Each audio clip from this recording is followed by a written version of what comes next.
You are alive on the 27th of last seed, in the year 3E 433, and you are nobody.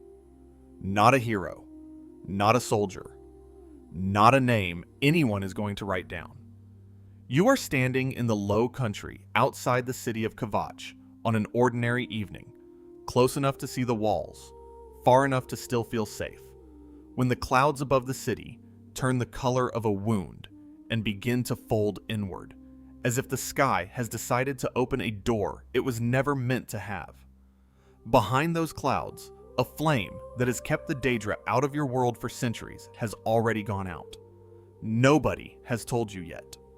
It will be a long time before anyone understands that the flame dying was the only thing that could ever save you. Here is the world you woke up in that morning, before any of this. It was old, and it was dull, and it had always held. For 2,000 years, the emperors of Cyrodiil had kept a single covenant.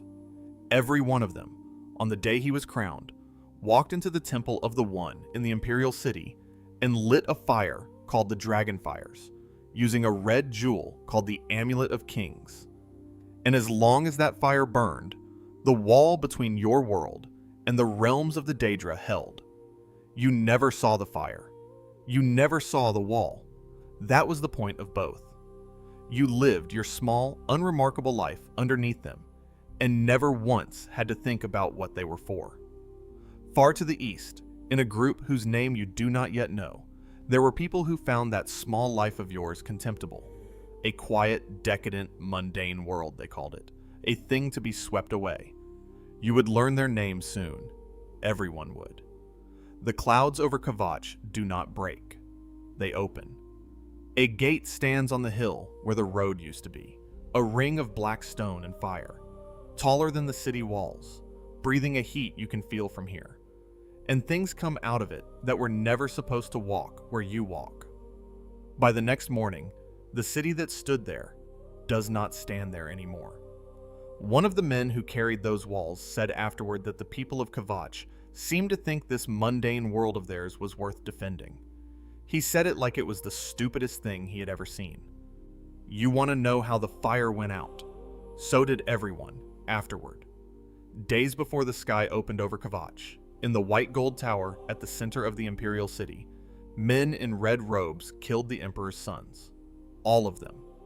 Then they came for the old man himself, Uriel Septim, who had worn the Amulet of Kings for 65 years, and never once, in all that time, been the ruler of his own dreams. He ran. An emperor, 87 years old, running through his own sewers with the last of his guards dying around him. And the only door out passed through a prison cell. There was a prisoner in that cell. A nobody. Less than nobody. A criminal the Empire had already thrown away. And the old man stopped and looked at this stranger as though he had been expecting them, and said he had seen their face in his dreams. He told them it was the closing days of the Third Era and the final hours of my life. You will not hear any of this for weeks. You are still outside Kvatch, watching a gate breathe. Then he took the red jewel that every emperor for 2,000 years had used to keep the fire lit, pressed it into the hands of a stranger he had known for 90 seconds, and asked them to save the world. Then the men in red caught up, and Uriel Septim died on the floor of his own dungeon.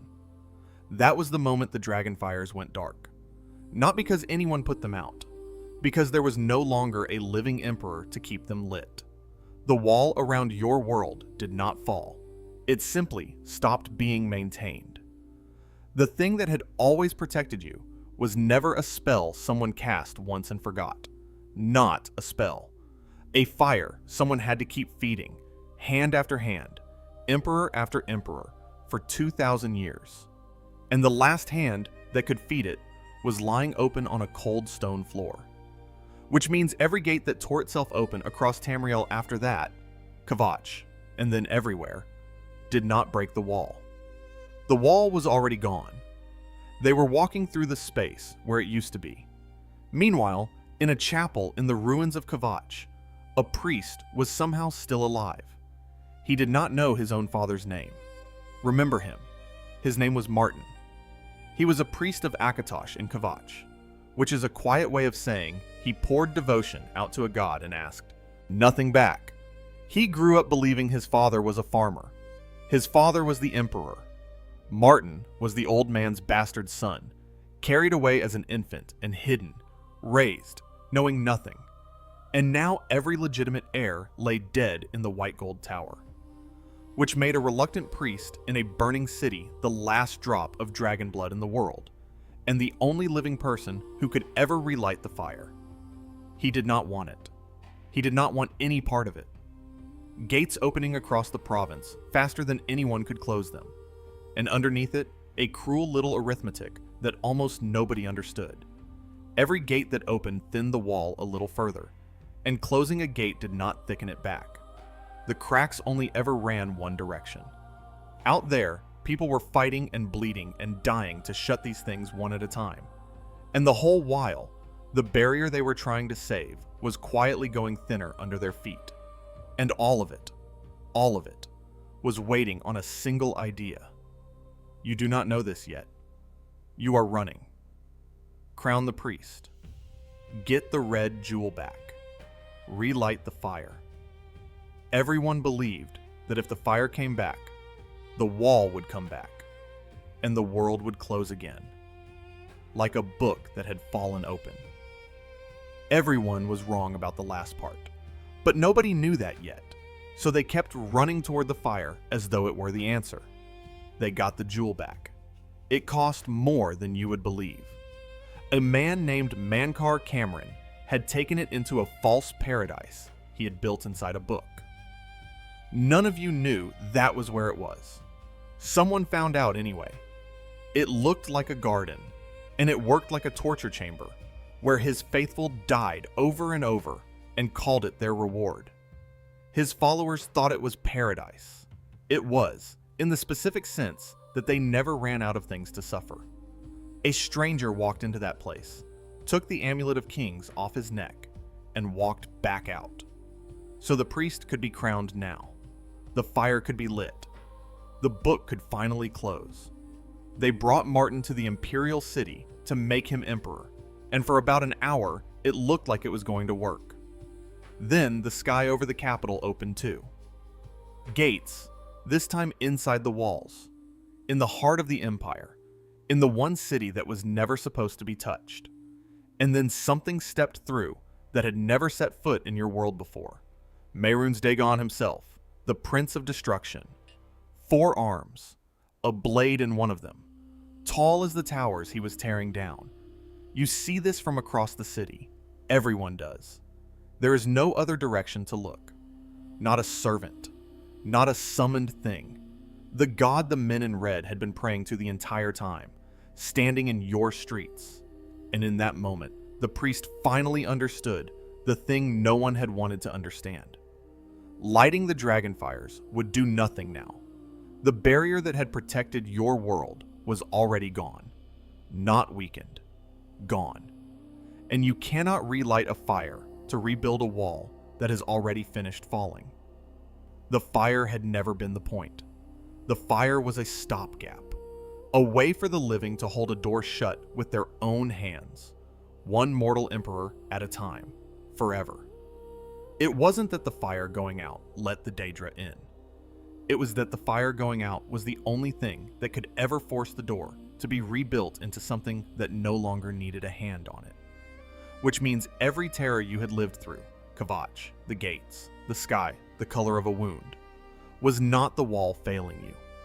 It was the old world being taken apart, so that it would never again hang on one bloodline's fire. A god cannot be killed by anything that is not also a god. Every soldier who threw himself at Mehrunes Dagon that day was throwing himself at weather. It could not be done. Not by any of you. But the priest was carrying the joined blood of kings, and the red jewel with a shard of a god sealed inside it, and he was standing in the one temple in the world, built over the fire that ties your realm to the divine. And he did the arithmetic no one else could do. He thanked the man who had saved him, said he had been a good friend in the short time he had known him, and said the dragon was waiting for him now. Then Martin Septim walked to the center of the Temple of the One and shattered the Amulet of Kings, the 2,000-year-old jewel. The last one, gone. And the blood inside it, and the blood inside him, ignited into something enormous and golden and alive. Not a man anymore. A dragon made of fire. The shape of the god your world had prayed to for an entire age, and never, not once, seen. The dragon and the Prince of Destruction tore at each other in the ruined temple, and then the Golden One closed its jaws on the other's throat, and Mehrunes Dagon was thrown back out of your world, and the doors slammed shut behind him, permanently this time. No fire to keep lit. No emperor required. A wall that finally holds itself up. And then the dragon lifted its head, and roared once into the open sky, and turned to stone. That was the last of the Septims. The bloodline that had guarded your world's only door ended on that floor, on purpose, so that the door would never need them again. The priest left a message before he went. It was meant, they say, for the man who saved him. But the simpler truth is that Martin said the shape of the future and the fate of the empire, these things now belong to you. He meant the ones who were left. He meant the nobodies. He meant you, standing in a field outside a city that no longer exists, who never did a single heroic thing and lived anyway. And the one who ran and bled and walked into a false paradise and came back with the jewel, the one who actually did it? History kept the emperor's name. It never wrote down theirs.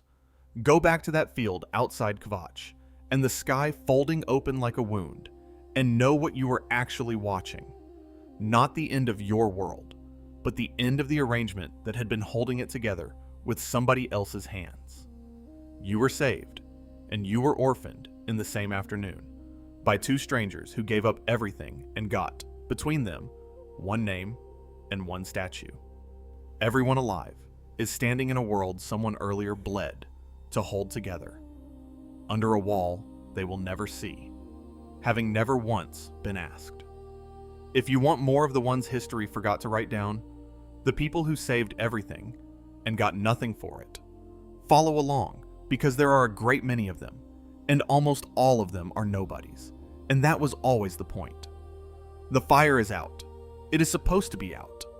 And in the ruined temple at the center of the world, a stone dragon that used to be a frightened priest keeps its head raised toward a sky that will never open again.